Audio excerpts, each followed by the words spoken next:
In your book, Wall Street and the Rise of Hitler, you talked about the bombing patterns during the Second World War, and the fact that it was amazing that there were certain factories that were not bombed, whereas the majority of the German factories were decimated, German-owned factories. There were certain factories that tied into this interlock we've already alluded to, that for some strange reason seemed to escape the devastation of our saturation bombing. In World War II, the German electrical industry was or should have been a prime target for Western bombing. But in practice, the German General Electric plants were not bombed. Of the 10 major plants, not one was bombed, and a half a dozen others had trifling damage, broken windows, that kind of thing. So what we have here is a very interesting case of an industry which should have been bombed in World War II, but was not bombed, and yet we have American ownership, which raises a certain amount of suspicion as to why it was not bombed.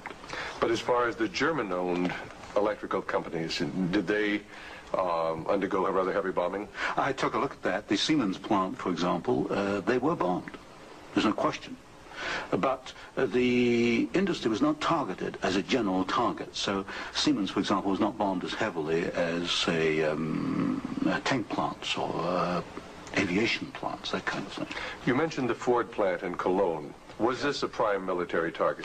The Ford plant in Cologne should have been a prime military target. For example, the British Air Force, the Royal Air Force, did bomb the Ford plant at Poissy in France. But the Ford plant in Cologne, which was by far the largest Ford plant in Germany, was not bombed in World War II. But did our military planners intend to bomb it? In other words, was it on the aiming report? Well, I did look at the aiming reports for the plants in Cologne. Ford was known about. They knew that it was producing equipment for the Wehrmacht. But it was not bombed. It was scheduled as a target, but it was not bombed. So somewhere along the line, as far as the planning was concerned, the name of the Ford motor plant in Cologne was deleted, and yet the city of Cologne itself was totally decimated. The city of Cologne was decimated, as of course many other cities in Germany were decimated. But somewhere along the line, something happened. I suspect it was in the aiming committees, and without question, orders were sent out not to bomb certain targets, even though these were prime military targets. And that's rather reminiscent of some of the orders that went out during the Korean War, some of the orders that went out during the Vietnamese War to leave specific targets within the enemy's domain untouched by our strategic bombing. I understand that was so, although I've not investigated it. Now, in your book, Wall Street and the Rise of Hitler, there was one very interesting section about a special fund that Heinrich Himmler had, and the funneling of money from German corporations into this fund, even up into the years 1943 and 1944. And many of these corporations had strong ties into the American corporations, into the American parent corporations. Could you tell us a little bit about the Kepler Fund? The Kepler Fund was also known as the counterpoised fund. It was what we might call Heinrich Himmler's personal slush fund. He used it for his own personal projects.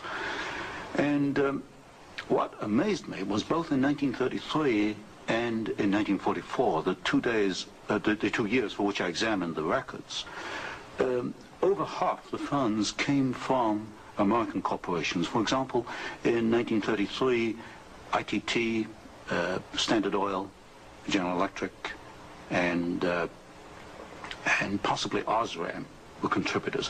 Even in 1944, in the middle of World War II, we find that ITT was funneling funds to Heinrich Himmler's fund through Schroeder, who was the chairman of the ITT subsidiaries in Germany. We also find that DEPAG, the Standard Oil subsidiary in Germany, was financing Heinrich Himmler, and this was in the middle of World War II. Now, were these facts ever brought out at the Nuremberg hearings? They were never brought out at the Nuremberg hearings, although the documents do exist within the files, within the records. They have not been published, as far as I know. And you actually had access to these records? Yes, there's some 400 tons of these records available, and many of them were at the Hoover Institution, or copies were at the Hoover Institution, and that's where I found the original documentation. I think it's a tragic part of our history when the American public doesn't realize the interplay then between great American corporations and the financing, the funding of the Nazi movement. Now, I wanted to talk just a little bit about the Nuremberg trials. Because of the Nuremberg trials, the Nazis, the Nazi war criminals, the Nazi generals were held specifically guilty for what transpired.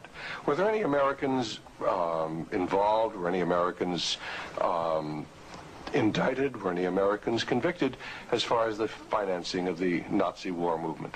Very definitely not. I looked at the criteria for what we might call war crimes under the Nuremberg Tribunal. And there's no question in my mind that certain Americans well fitted the criteria which required indictment and trial. But no Americans were ever brought to trial. Do you think there was any conscious effort to conceal this fact, both from the Nuremberg War Tribunal and from the American public? Well, there was a conscious effort in the fact that these businessmen were very prominent in stating in 1946 that they had no knowledge of what Hitler was doing, and yet they were intimately involved with the build-up with Hitler. I suspect that this was not published in the media at the time, although I've not checked that. But certainly the role of American corporations and American businessmen in aiding Hitler has not been published.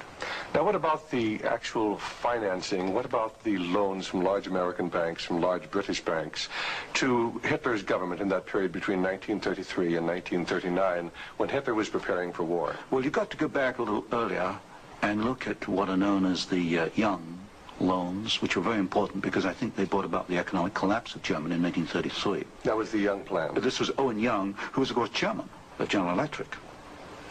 Here we got a man who actually made the loans as an officer of the United States government, which brought about the collapse of Germany in 1933, enabling Hitler to take over. And then subsequent to 1933, you get a series of loans. A very good one is Standard Oil, which loaned several $1 million, at least, to Germany to build up its aviation gasoline facilities. And there are other examples. Fine. Well, I'd like to get a little bit into the background of the financing of Bolshevism, because I think this is vitally important. And we can go back to the period after the Second Revolution, which was in October and November of 1917. The initial financing of Lenin's movement, how did it tie into the American corporations? Was there any American involvement in that period between 1917 and 1918, when Bolshevism was just beginning to get a foothold in Russia? Yes, there were several incidents. The most important is one involving Colonel William Boyce Thompson, who was the largest shareholder in the Chase Bank, which of course today is Chase Manhattan Bank. And I published in one of my books a copy of a cablegram which transferred funds from New York to Petrograd in December 1917, $1 million to be precise. And Colonel Thompson made the statement later that this $1 million was given to the Bolsheviks to consolidate. They had just begun to take over Russia. They only controlled Moscow and Petrograd at that time, to aid the control that the Bolsheviks were extending in Russia. This is a very clear case. $1 million, American funds, transferred through an American Wall Street intermediary to the Bolsheviks. And didn't you publish that document here in Wall Street and the Rise of Bolshevism? I published two statements. One is a copy of the cablegram, and the other is a copy of the news clip of the statement made by Colonel Thompson at that time that he had made this contribution. Now, why would an American capitalist, an American financier, help to aid Bolshevism? The only answer, and of course this puzzled me for years, you know, why? Because we understand there to be an opposition. And the only answer I can come to is one of captive markets. The United States did not want another United States in the world. And of course, if you look at the world map, Russia is 2 or 3 times larger than the United States. Imagine this as another United States, as another competitor to the United States. What the United States wanted, or Wall Street wanted, was a captive market. And of course, socialism is a captive market because my earlier studies at Stanford University had brought out the fact that a socialist system cannot innovate. It's got to import innovation and technology from the West. And so I think the aim behind this was to encourage the development of Marxism and other types of socialism, because this would give these Wall Street bankers control of a world market, a captive market.